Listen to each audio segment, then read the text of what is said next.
Hello and welcome back to Off the Cuff. It is, looks like it's like 6 minutes before tomorrow, and it's almost 6 minutes after yesterday. Does that make any sense? Probably not. According to my calendar, it is still April 3rd, but quickly heading into April 4th. Right now it is 73 degrees and clear here in Bradenton, Florida. And it's been one of those really crazy days. It looks like the humidity is up to 91%, so that is why it still feels hot in the middle of the night. Okay, so today has been one of them crazy days. That's why I cannot tell what time it is. I have lost my track of time because of this crazy day. Today is a continuation of my court ordeal. This is totally, again, stupid. As you all know, I was given a subpoena to show up.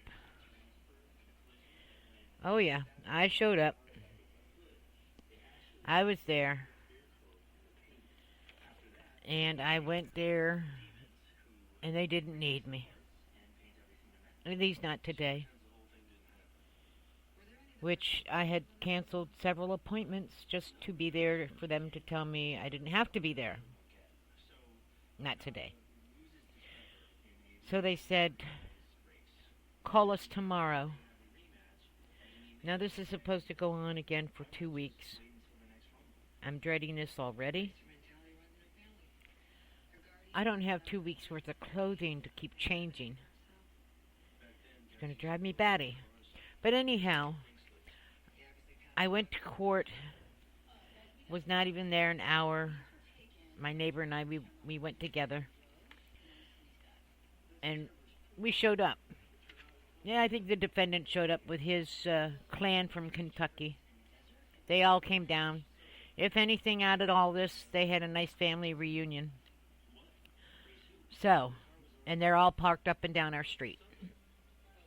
I don't even think I can get into my own driveway. It's a mobile home park. There's no place to park in our driveways. We have room enough for 2 cars, and they've got like 10 right there blocking our way. That's cool. That's all right. But I did a little research on my own on this particular case, and just looking at it, it's totally screwy. There's several actions. He went through. He had a total of 5 lawyers. 5 in this 4-year span. Because it began in January of 2019. He's been through 5 lawyers. 3 of them asked the judge if they could be recused, whatever, taken off the case because the defendant was hard to deal with. And the reason the defendant was hard to deal with is because he thought his lawyer was in cahoots with the prosecutor. Okay? So what this means is he thought his lawyer was working with the prosecutor to put him in jail. Or for him to be guilty. So every time he turned around, he was getting another lawyer. But then the 4th one, he asked the judge for a new one because he couldn't afford a lawyer. Well, yeah, you keep changing lawyers and you keep forking over, all this money, you're going to run out of money. And for 4 years, yeah, it'll be to the point where you can't even afford to go there. So now he's got a public defender, which he pays, I think, $50 every time you go to court? I'm not too sure. I don't know how that goes. But anyhow, he has paid, from what I could see, a total of $50,000 for his defense, plus his bond. 20,000 for his bond, 30,000 for his lawyers. Lawyers. Which they all dropped his case, but apparently they kept his money too. So, according to what I have found out, he was charged first with robbery of a firearm or deadly weapon, and that was reduced down to grand theft firearm. But with that, he was charged with aggravated battery. So that was an extra charge. Yeah, aggravated battery with great bodily harm. These are two felonies, and he's still out walking around. And then you wonder why I don't want to walk my dog across the street near his house. I'm afraid I might get beat up. So anyhow, he's got two felonies against him. This has been going on for 4 years. They keep canceling. They keep, rescheduling, canceling, scheduling. So now they've scheduled, and they don't need me today to be a witness. So I told the assistant to the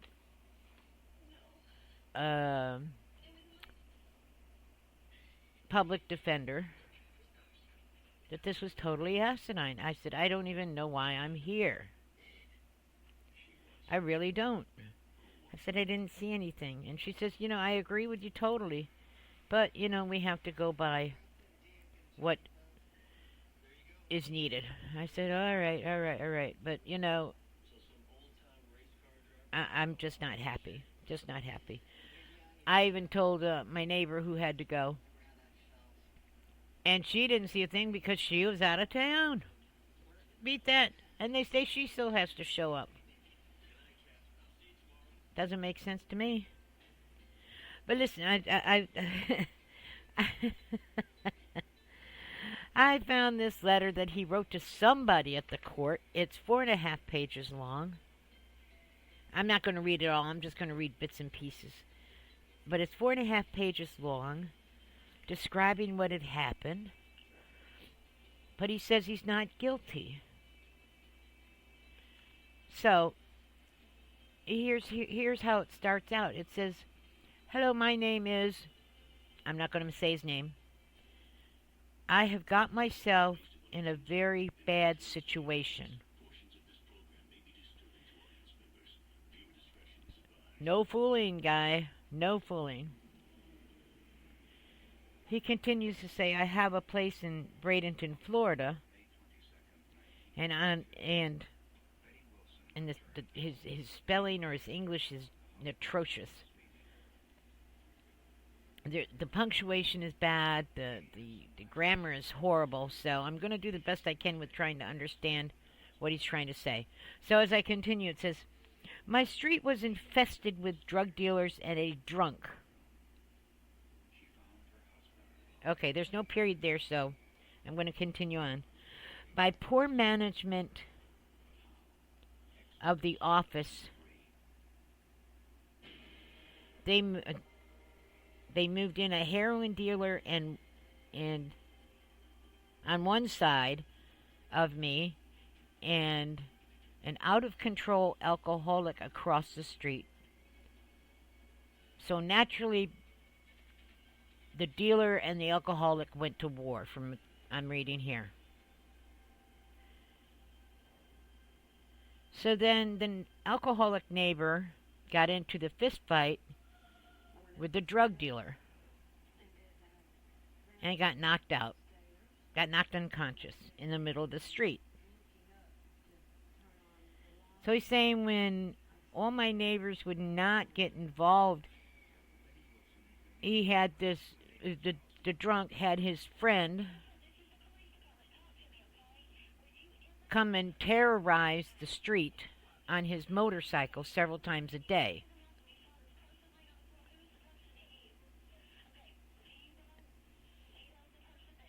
And kept blasting us with his very loud motorcycle night and day.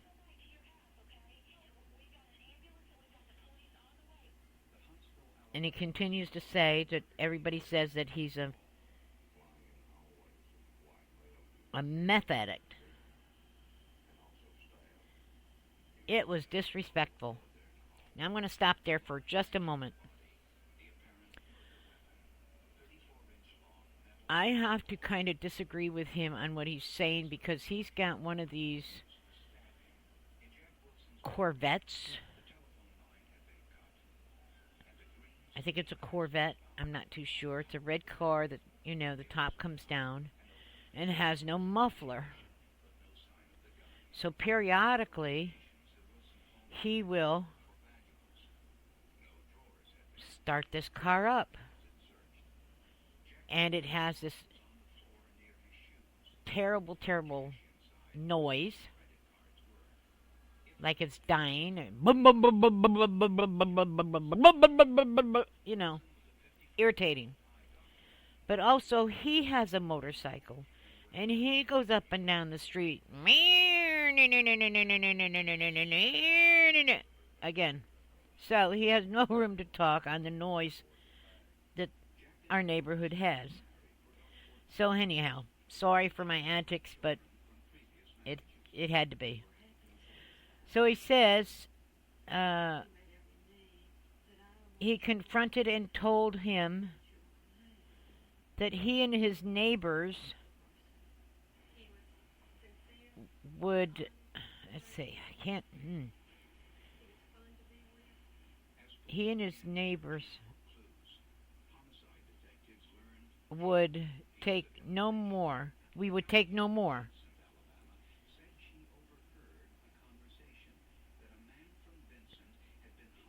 We are older, and that it would not stop. I would stop. It would take it no more, and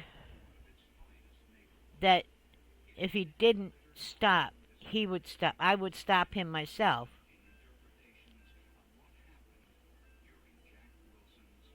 Then he says, there's an older man that lives 4 downs from him who's 95 years old and had lost his wife of 60 years, and he can't take the loud motorcycle anymore. He says, I looked him in the eyes, nose to nose. If it happens again, be ready to deal with me, he said. It's wrong, and he would stop this.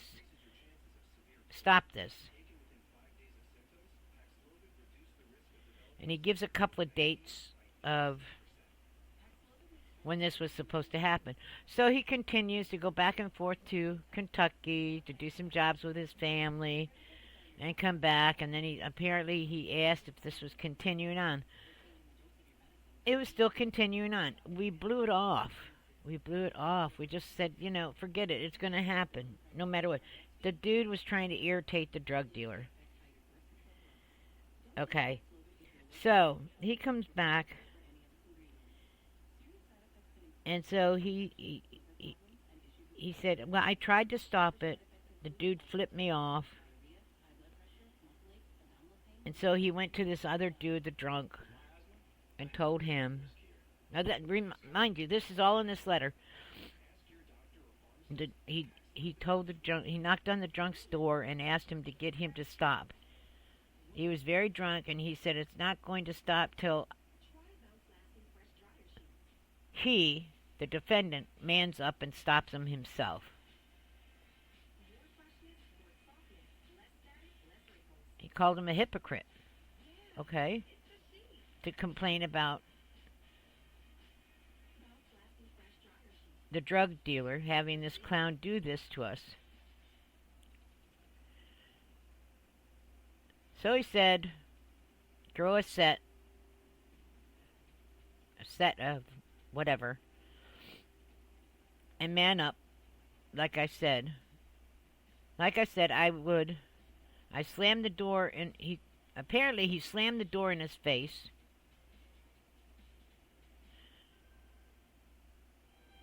So that night, the drunk called his buddy, the motorcycle rider, and told him would have to deal with me to be ready.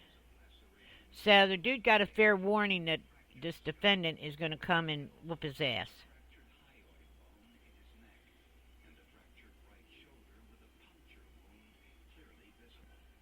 So in the morning, the dude came with his motorcycle, revving it up, irritating the crap out of him.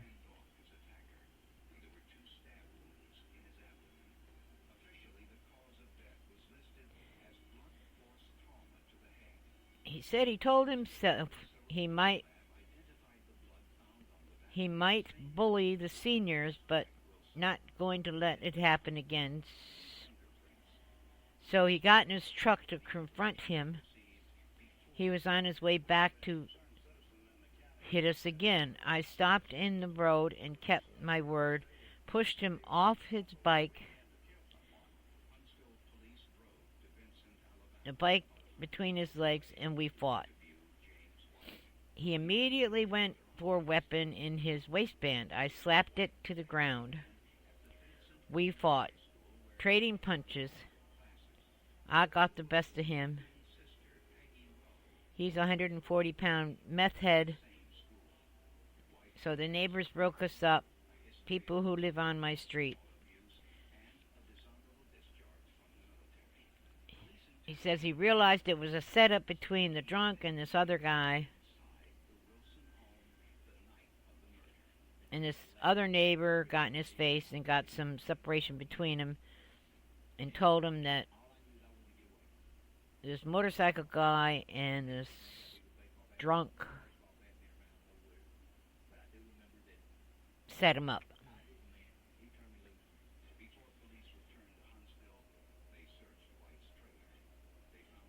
He said that the guy had the right to shoot him, so I went for his gun. Oh my God, this is like, oh, I can't believe it. We're living in a pure wacky wing over here. So this defendant, he went and picked up this gun, left the guy laying on the ground all beat to hell, ran to the sheriff's department, and told his side of the story. Now what gets me in this letter is that